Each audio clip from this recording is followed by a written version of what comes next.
Friends நேயர்களுக்கு வணக்கம். ஆனா யாருக்குமே இந்த மாதிரி ஒரு நிலைமை அரசியல் தலைவர்களுக்கு வரவே கூடாதுங்க. ஜெயக்குமார் அண்ணன் எப்படியெல்லாம் இருந்தார் தெரியுமா?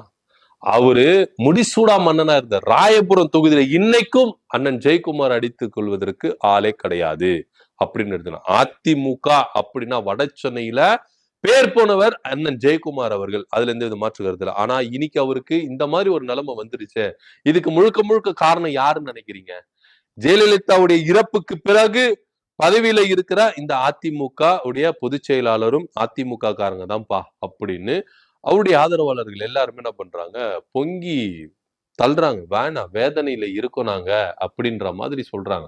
ஏன்னா கடந்த தேர்தலை நீங்க பாத்தீங்கன்னா 2021 சட்டமன்ற தேர்தல சொற்ப வாக்குல தான் அவர் என்ன பண்ணாரு, தோத்தாரு. சிறுபான்மையினர் வாக்குகள் எனக்கு கிடைக்கல, அதனாலதான் நான் தோத்தேன், 40,000 வாக்குகள் வித்தியாசத்துல நான் தோத்தேன் அப்படின்னு சொல்லிட்டு என்ன பண்றாரு சொல்றாரு. இந்த வாக்கு எனக்கு கிடைக்காம போனதுக்கு யாரு காரணம் நினைக்கிறீங்க? அதிமுக பாஜக கூட கூட்டணி வச்சதுனாலதான் இந்த வாக்கு எனக்கு கிடைக்கல அப்படின்னு சொல்லிட்டு அவங்க ஜெயக்குமார் அண்ணனே டைரக்டா ஓப்பன் ஸ்டேட்மெண்ட் கொடுத்தாரு. அதாவது பாஜக கூட கூட்டணியில இருக்கிற வரைக்கும் இந்த பேச்சுகள் வரல. 2024 நாடாளுமன்ற தேர்தல் தொடங்குறதுக்கு முன்னாடியே இந்த கூட்டணி உடைஞ்சிருச்சு.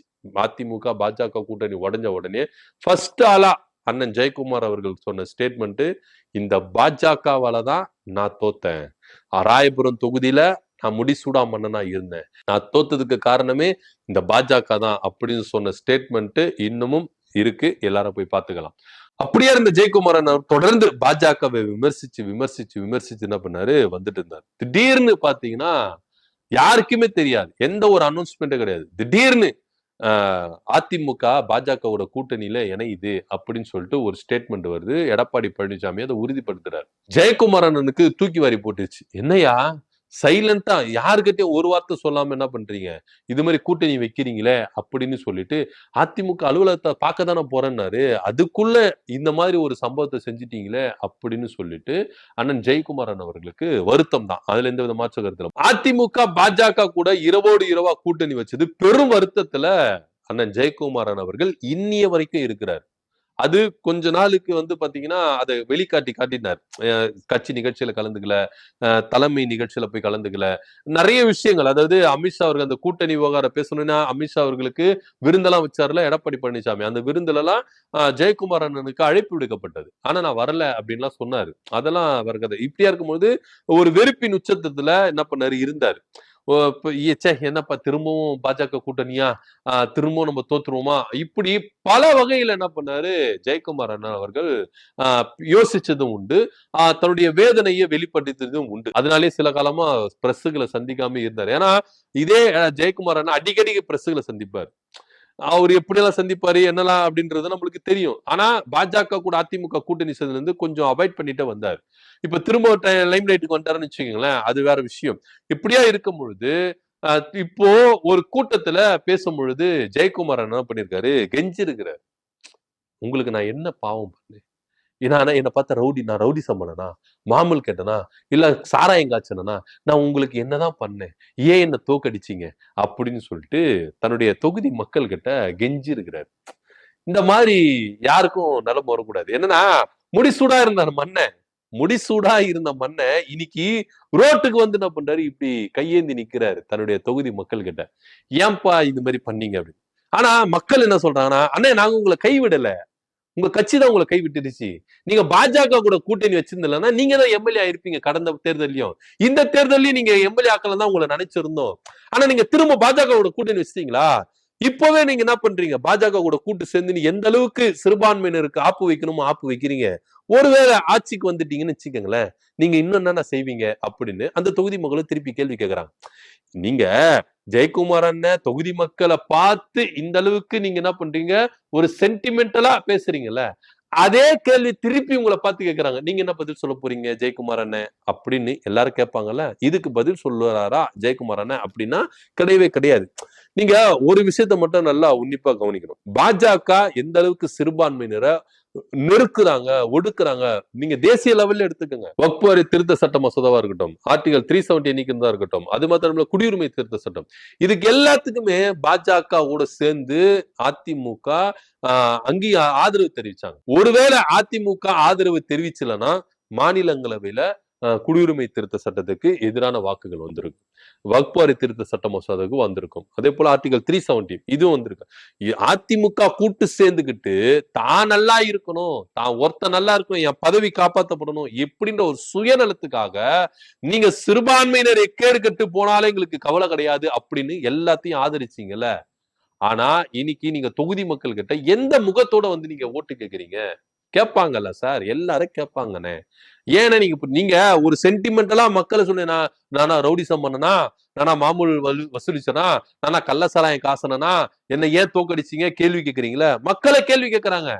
அண்ணே 2021 நீங்க பாஜக கூட கூட்டணி வச்சதுல நீங்க எம்எல்ஏ, 2026 நீங்க பாஜக கூட கூட்டணி வச்சதுலன்னா நீங்க எம்எல்ஏ. கேட்பாங்களா கேட்க மாட்டாங்களா? நீங்க ஏன் கூட்டணி வச்சீங்க? நாங்களா உங்களை கைவிடல, உங்க கட்சி தலைமை தான் உங்களை கைவிட்டுருச்சு, போய் அங்க கேளுங்கண்ணே அப்படின்னு மக்களும் கேள்வி கேட்கிறாங்க ஜெயக்குமார் அண்ணாவை. இதுக்கு அண்ணன் என்ன பதில் சொல்ல போகிறார் அப்படின்னு தெரியல. ஆனா ஒரே ஒரு விஷயம், நீங்க கூட்டணி பலமா இருக்கு, கூட்டணி பலமா இருக்கு அப்படின்னு சொல்றீங்க. இங்க கூட்டணி பலமாவே இல்லவே இல்லை. 2021 எப்படி இருந்ததோ அதேதான் இங்க இருக்கு. இதுல என்ன ஒண்ணு ஆடுனா 2021 டிடிவி தினகரன் வெளியே இருந்தாரு, இப்ப உள்ள இருக்கிறாரு. அப்போ ஓபிஎஸ் உங்களுக்கு உள்ள இருந்தாரு, இப்ப வெளியே இருக்காரு. இதுதான் சேஞ்சஸ். மத்தபடி வேற எதுவுமே கிடையாது. நீங்க பாஜக, அதிமுக, பாமக, இது இப்ப பாமகவும் 2 உடைஞ்சிருக்கு. அப்போ 2 பேரும் ஒன்னா இருந்தாங்க, ஐயாவும் சின்னையாவும் ஒன்னா இருந்தாங்க. இப்ப 2 பேரும் பிரிஞ்சு இருக்கிறாங்க. சோ இதுவும் எடப்பாடி பழனிசாமிக்கு ஒரு ஃபெயிலியர் கூட்டணி தான். வட மாவட்டங்கள்ல நீங்க வன்னியர் வாக்குகள் எடுத்தா வன்னியர் வாக்குகள் மொத்தமா உங்களுக்கு வருமா அப்படின்னா வராது. ஏன்னா ஐயா ராமதாஸ் அவர்கள் வெளியே நிக்கிறாரு. தன்னுடைய மகனை எப்படியாவது தோக்கடிச்சு காட்டணும், பாடம் புகட்டணும் அப்படின்ற ஒரே காரணத்துக்காக அவர் வெளியே நிக்கிறாரு. எப்படி உங்களுக்கு வன்னியர் வாக்குகள் எல்லாம் ஃபுல்லா கிடைச்சிரும் நீங்க அப்படி நம்புறீங்க? நீங்க ஒரு பிராக்டிகலுக்கா வாங்க. நீங்க இப்ப கலை யதார்த்தத்தை எடுத்துக்கங்க, நம்ம பேசிக்கலாம். இந்த கூட்டணி இவ்வளவு ஸ்ட்ராங்கா இருக்கு, இத்தனை பர்சன்டேஜ். இப்ப டிவிக்கு பேசலையா? டிவிக்கு என்ன பேசுறாங்க? எங்களுக்கு 60%, 70%, 80% பேசலாம். கலை யதார்த்தம் என்ன? பிராக்டிக்கலா வாங்க. ஒரு தொகுதியில ஒரு வீட்டுக்கு நீங்க சொல்ற மாதிரியே ஒரு வீட்டுக்கு ஒரு டிவி கேக்காரன் தானா, ஒரு தொகுதியில 10 வீடு இருக்குதுன்னு வச்சுக்கோங்க, ஒரு பேச்சுக்கு 10 வீடு வச்சுங்க, 10 இதுதான் உங்களுக்கு வரும். மீதி 30-40 யாருக்கு போகும்? 10% நீங்க ஆட்சியை பிச்சிட முடியுமா?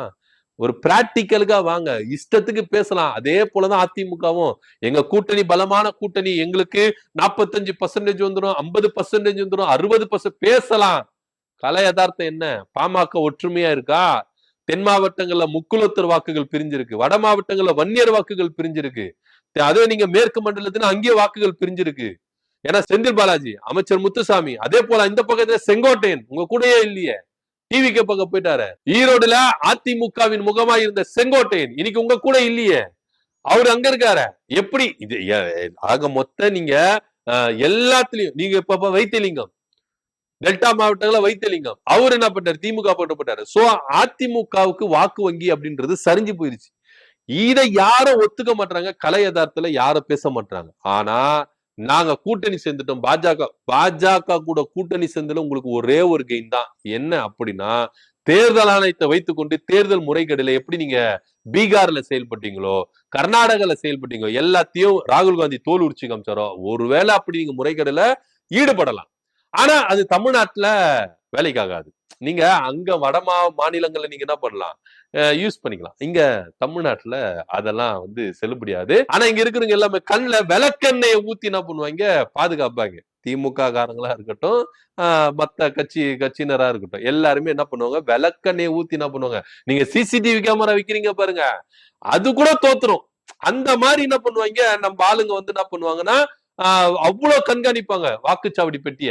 சோ அதெல்லாம் வந்து என்ன பண்ணலாம், இங்க உங்களுக்கு செட் ஆகாதுன்னு வச்சுக்கோங்களேன். அதிமுக பொறுத்த வரைக்கும் பாஜக கூட கூட்டணி வச்சலனா அதிகப்படியான தொகுதியில பெற்றிருப்பாங்க அப்படின்னு தான் பொதுமக்களுடைய கருத்தா இருக்கு. இப்ப நீங்க ஜெயக்குமார் எடுத்துக்கோங்களேன், அதிமுக பாஜக கூட்டணி பிரிஞ்சிருக்கும் போது ராயபுரம் தொகுதி தான் அப்படின்றது ரொம்ப ஸ்ட்ராங்கா ஸ்டாண்டர்டா இருந்தார். திரும்பவும் அதிமுக பாஜக கூட்டணி இணைஞ்ச உடனே நம்மளுக்கு இந்த தொகுதி வேண்டாம், திரும்பவும் தோத்துருவோம் அப்படின்னு தெரிஞ்சுதான் மயிலாப்பூர் தொகுதியை கேட்டார். மயிலாப்பூர் தொகுதியில பாஜக வாக்குகள் அதிகமா இருக்கும் அப்படின்னு சொல்லிட்டு மயிலாப்பூர் தொகுதியை கேட்டார். ஆனா மயிலாப்பூர் தொகுதி பாஜக விட்டு கொடுக்குற மாதிரி இது இல்ல.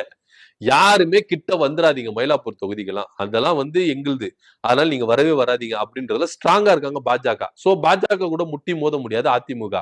அதனால எடப்பாடி பழனிசாமி என்ன பண்ணார், அண்ணே உங்களுக்கு ராயபுரம் தான், நீங்க அங்கேயே இருந்துருங்க, அதை விட்டு வெளியே வராதீங்க, எப்படியாவது முட்டி மோதி 40,000 வாக்கு தானே அது பாத்துக்கலாம் விடுங்க, பாஜக தேர்தல் ஆணையம் அப்படின்னு சொல்லிட்டு எடப்பாடி பழனிசாமி என்ன பண்ணிருக்காரு, ஆசுவாசப்படுத்திருக்கிறாரு ஜெயக்குமார் அண்ணன். சோ அதனாலதான் இப்பவே தேர்தல் பணிகள்ல ராயபுரம் தொகுதியில அண்ணன் ஜெயக்குமாரன் அவர்கள் இறங்கி இருக்கிறாரு. இந்த முதற்கட்ட விதமா தான் தன்னுடைய தொகுதி மக்கள் கிட்ட கெஞ்சின்னு இருக்காரு. ஏங்க இது மாதிரி பண்ணீங்க, நான் உங்களுக்கு என்ன தப்பு பண்ணேன், நான் இங்கேயே தானே சுத்தி சுத்தி வரேன், உங்க காலையே தானே சுத்தி சுத்தி வரேன், இந்த தொகுதி மக்களை விட்டா எனக்கு வேற யாரு இருக்கா, நான் வேற எதனா தொகுதியில போயிட்டு நிக்கிறேன்னா, எனக்கு எதனா ஒண்ணுனா தொகுதி மக்கள் கிட்ட தான் நிக்கிறேன், உங்களுக்கு எதனா ஒண்ணுனா நான் தான் நிக்கிறேன், ஏன் என்ன கைவிட்டீர்கள் அப்படின்னு ரொம்ப கதறி இருக்கிறாரு ஜெயக்குமாரன் அவர்கள். இந்த தடவை 2026 தொகுதி மக்கள் இவரை திரும்பவும் கைவிடுவாங்களா இல்ல கை கொடுத்து தூக்கி விடுவாங்களா அப்படின்ற பொறுத்து பார்க்கலாம். இதை பத்தி உங்க கருத்து என்ன அப்படின்னு கீழே கமெண்ட் பண்ணுங்க. நன்றி, வணக்கம்.